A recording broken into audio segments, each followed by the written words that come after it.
ഭക്തി താ ജഗദംബേ പ്രേമം താ ജഗദംബേ.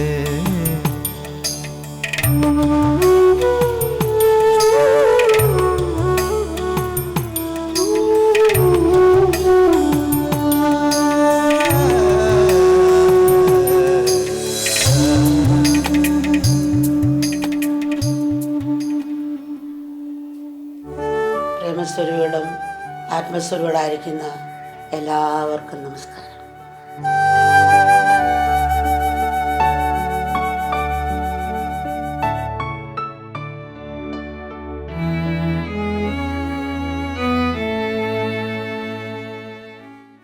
ഈ പ്രപഞ്ചത്തിലെ ജീവനുള്ളതും ഇല്ലാത്തതുമായ സകലതും മനുഷ്യൻ്റെ മനസ്സിനും യുക്തിക്കും ബുദ്ധിക്കും എത്തിപ്പെടാനാകാത്ത ഏതോ നിഗൂഢയിൽ നിന്നും ഉത്ഭവിച്ചതാണ്. അജ്ഞാതമായ മഹാശക്തി സ്ത്രീയോ പുരുഷനോ എന്ന് ചോദിച്ചാൽ അത് പുരുഷനേക്കാളേറെ സ്ത്രീയാകാനാണ് സാധ്യത. ആ പരമശക്തിക്ക് പിതൃഭാവത്തിലുപരി മാതൃഭാവമായിരിക്കും എന്ന് പറയുന്നതായിരിക്കും ശരി. മാതാവിന് മാത്രമേ ജന്മം നൽകാനുള്ള സഹനശക്തിയും ക്ഷമയും കാരുണ്യവും ദയയുമൊക്കെ കണ്ടുവരുന്നത് അങ്ങനെയാണ്. അങ്ങനെ നോക്കുമ്പോൾ മഹത്വം ബൃഹത്വമായ ഈ പ്രപഞ്ചത്തിൽ ജന്മം നൽകാൻ വിശ്വമാതൃത്വത്തിൻ്റെ സീമകളില്ലാത്ത ശക്തിക്ക് മാത്രമേ കഴിയൂ. ആ ശക്തി സ്വരൂപിണിയാണ് ദുർഗയെ ആദ്യത്തെ 3 ദിവസങ്ങളിലും ലക്ഷ്മിയെ അടുത്ത 3 ദിവസങ്ങളിലും സരസ്വതിയെ അവസാനത്തെ 3 ദിവസങ്ങളിലും നമ്മൾ നവരാത്രി പൂജയുടെ ഭാഗമായി ആരാധിക്കുന്നത്. പണിയായുധങ്ങളും പുസ്തകങ്ങളും മറ്റു ഉപകരണങ്ങളും പൂജിക്കുന്നതും നവരാത്രിയുടെ ഭാഗമാണ്. സനാതനമൂർത്തി ഒരു പ്രായോഗികമായിട്ടല്ല, ഒന്നും ആവശ്യമില്ലാതില്ല. അന്നത്തെ കാലത്തുള്ളതിന് കൃഷി ചെയ്താണ് ജീവിക്കുന്നത്. 90% അല്ല 100% കൃഷി എന്ന് പറയാം പഴയ കാലത്ത്. ഈ കൃഷിക്കിടുന്നത് ചാണകമാണ്. അപ്പം ചാണകം ഈ വളമായി തീരുന്നത്. പശുവിൽ നിന്ന് പാലൊഴിയുന്നു, പശുവിനെ കൊണ്ട് നെല്ല് ഒഴിയിക്കുന്നു. പശുവിനെ കൊണ്ട് നമ്മൾ കളവണ്ടി വലിപ്പിക്കുന്ന പശുവിനെ കൊണ്ടാണ്. അല്ല, പശുവിൻ്റെ എല്ലാം എടുക്കുക. മൂത്രം കൊണ്ടും ഗുണമാണ്. മൂത്രത്തിലും ഔഷധശക്തിയുണ്ട്, മലത്തിലുമുണ്ട്.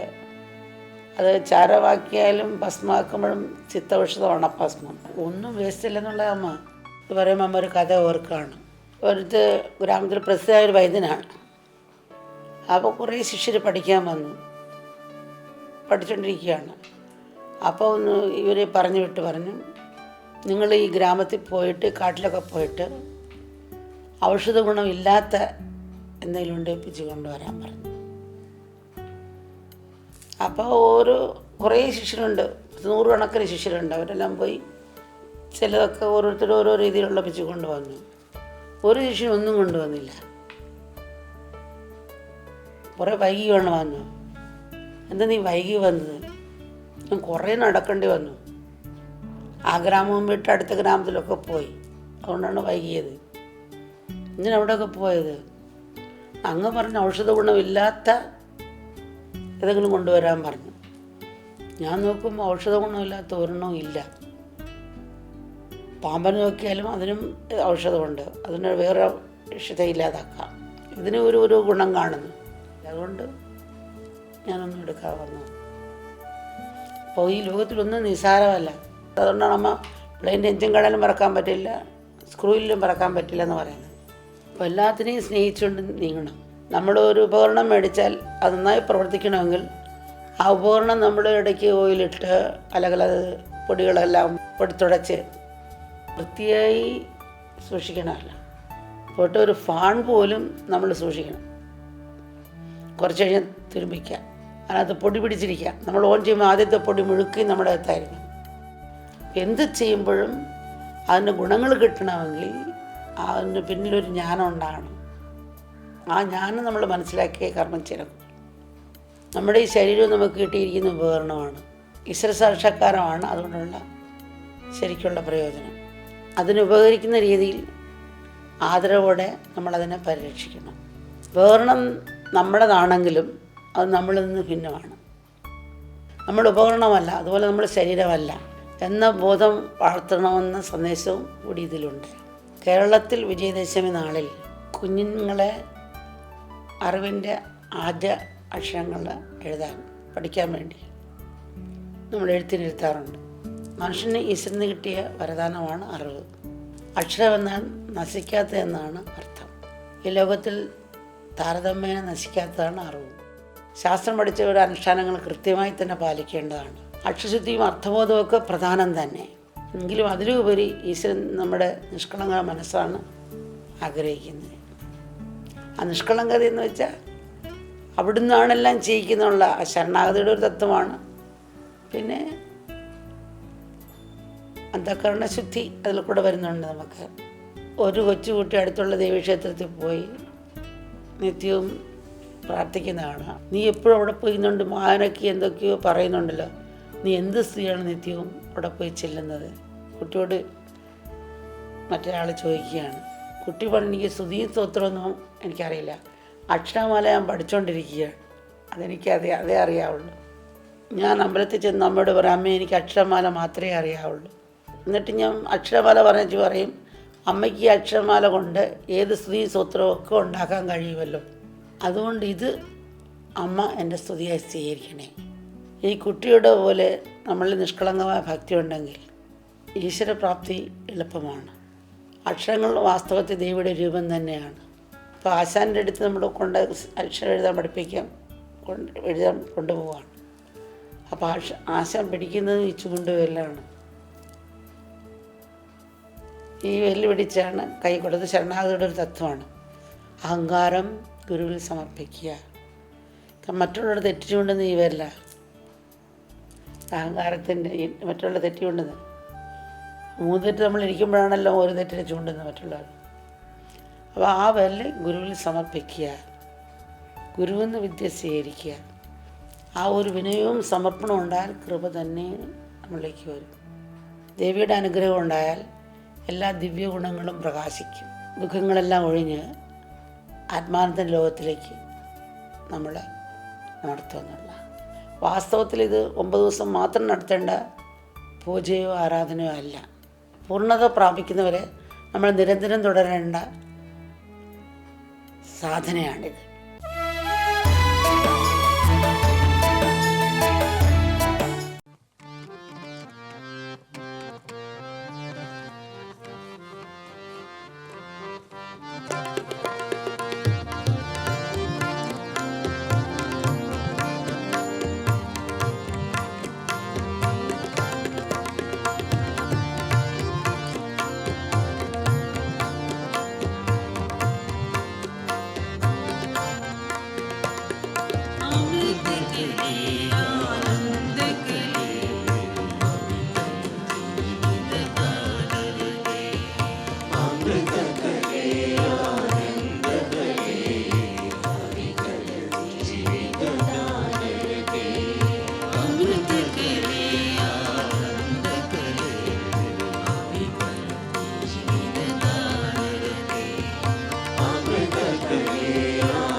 ശരണം ദേവി ശരണം ദേവി കാളിക ശരണം ദേവി ശരണം ദേവി കാളിക ശരണം അമ്മേ ശരണം ദേവി ശരണം ദേവി കാളിക ശരണം അമ്മേ ശരണം ദേവി ശരണം ദേവി കാളിക ശരണം അമ്മേ ശരണം ദേവി ശരണം ദേവി കാളിക അമ്മേ ശരണം ദേവി ശരണം ദേവി കാളിക അമ്മേ ശരണം ദേവി ശരണം ദേവി കാളിക ശരണം ശ്രീലളിതേ ഗിരിരാജസുതേ ശ്രുതി മന്ദവിഹാരിണി മഞ്ജുപതേ ശ്രീലളിതേ ഗിരിരാജസുതേ ശ്രുതി മന്ദവിഹാരിണി മഞ്ജുപതേ ശ്രീലളിതേ ഗിരിരാജസുതേ ശ്രുതി മന്ദവിഹാരിണി മഞ്ജുപതേ ശ്രീലളിതേ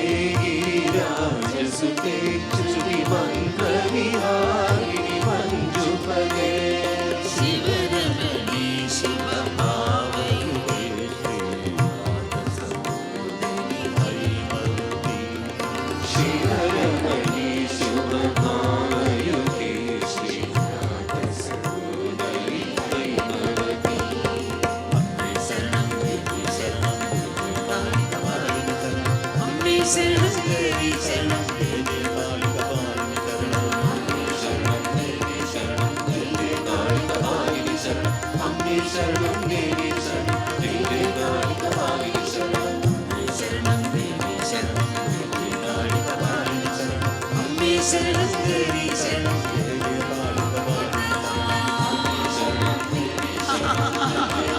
കാളിക ശരണം അമ്മേ ശരണം ദേവി ശരണം ദേവി കാളിക പ്രേമമയീ പ്രണതാമയതേ കരുണാമൃതവർഷിണി ഗുഹജനനീ പ്രേമമയീ പ്രണതാമയതേ കരുണാമൃതവർഷിണി ഗുഹജനനീ പ്രേമമയീ പ്രണതാമയതേ കരുണാമൃതവർഷിണി ഗുഹജനനീ പ്രേമമയീ പ്രണതാമയതേ കരുണാമൃതവർഷിണി ഗുഹജനനീ ജയ ജനനീ ജഗദാം ജനനീ ജയ കാളികാലിനി മന്ദമയീ ജയ ജനനീ ജഗദാം ജനനീ ജയ കാളികാലിനി മന്ദമയീ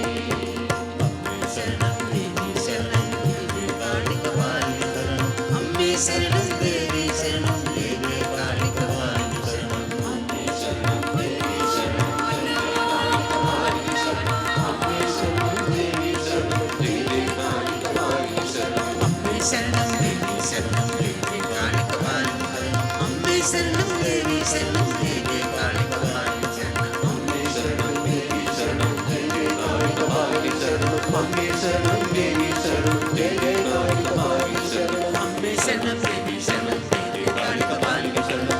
ശരണം ദേവി ശരണം ദേവി കാളിക അമ്മേ ശരണം ദേവി ശരണം ദേവി കാളിക ശരണം അമ്മേ ശരണം ദേവി ശരണം ദേവി കാളിക ശരണം അമ്മേ ശരണം ദേവി ശരണം ദേവി കാളിക അമ്മേ ശരണം ദേവി ശരണം ദേവി കാളിക അമ്മേ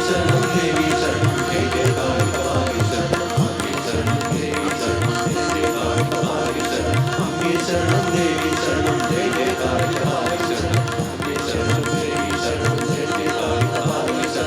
അമ്മേ ശരണം ദേവി ശരണം ദേവി കാളിക അമ്മേ ശരണം ദേവി ശരണം ദേവി കാളിക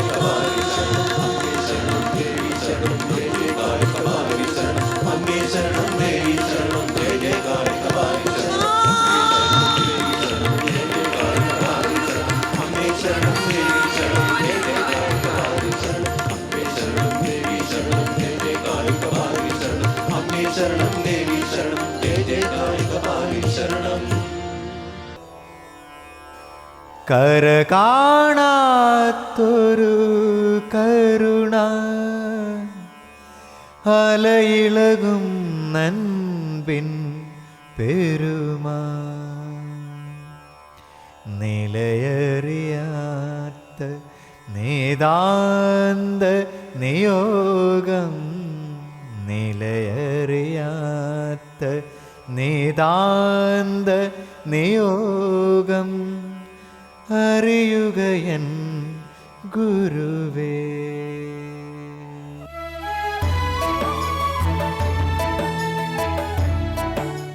The great epic Mahabharata and the Kurukshetra war, one of the largest battles ever fought in the history of mankind, stands as a shining example of the pettiness of all that we do in this world, good and bad, our claims and disclaims, so-called selflessness and self-centeredness, pride and modesty, power and weakness, etc.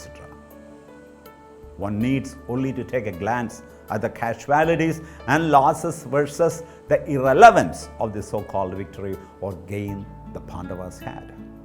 The Pandavas had Akshaunis comprised of 1,53,090 chariots and chariot riders, 1,53,090 elephants and elephant riders, 4,59,270 horses and horse riders, and 7,65,450 infantries. There was a total of 15,30,900 soldiers. On the other hand, the Kauravas had 11 Akshaunis comprised of 2,40,570 chariots and chariot riders, 2,40,570 elephants and elephant riders, 7,21,710 horses and horse riders, and 12,02,850 infantries, totaling 24,05,700 soldiers. Just imagine. It's beyond imagination. It's humongous. Mammoth. And the fierce battle that followed, only 12 people. 8 on the Pandava side and 4 on the Kaurava side survived. This is the case with all wars. So for the question, who won the battle, the answer is no one. We become so engrossed in competing that we miss out the joy of performing, participating in and enjoying even the smallest pleasures in life. It's not always important to win. Rather, it is important to focus on our performance and give it our best. The real sense of satisfaction and gratification must be tied to our actions and inputs and not the outcome, which is often beyond our control. This is yet another great message of Mahabharata, positioned as the Bhagavad Gita Upaparva or the Bhishma Parva, which is the 6th of the 18 books. I think the Mahabharata would not have happened without these 9 characters. Who are they? Lord Krishna, Satyaki, Bhishma, Arjuna, Shakuni, Kundi, Gandhari, Karna, and most importantly, Draupadi. That is 9. Hence, they are the most important personalities of the Mahabharata. The entire story revolves around these 9 people. Of all the Mahabharata characters, the one and only level-headed person was Sri Krishna. Only Sri Krishna was the level-headed, wise, unaffected, unperturbed, compassionate at the same time, impartial. You mention any good qualities and he had it. So he was the one and only level-headed person, Lord Krishna. All others had more than one weakness or vaikalyam. In other words, they were obsessed with something, some idea, a moral or ethical principle, certain concepts, etc., which weren't fit for the occasion. Each of the characters other than Krishna were just ordinary human beings with all sorts of limitations, flaws and vices, including the Pandavas. Even though we say that they were dharmic people, it's relative. That doesn't mean that they were perfect human beings. തമ്മിൽ ഭേദം തൊമ്മൻ എന്ന് പറയില്ലേ? That's it. Everything in the universe, in the world is like that. It's relative. So Pandavas were better than the Kauravas. They were more dharmic, not the most dharmic, more dharmic.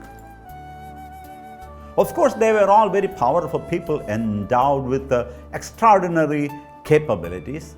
Their determination, their power of will and skills were incomparable. They were accomplished warriors, fighters, archers, scholars, strategists, rulers, etc. Even today, we have so many people endowed with extraordinary skills. Don't we have amazing, outstanding sportsmen, eminent scholars, conscientious politicians, unparalleled administrators, celebrated scientists, and so forth? Even though these are gifted people, they're also ordinary human beings with a conglomeration of strengths and weaknesses, vices and virtues, good and bad qualities. It was the same for almost all the Mahabharata characters except the Lord Krishna. In short, you will see people of all traits from all areas of life, from the lowest to the highest, from all cultures of the world in this consummate epic.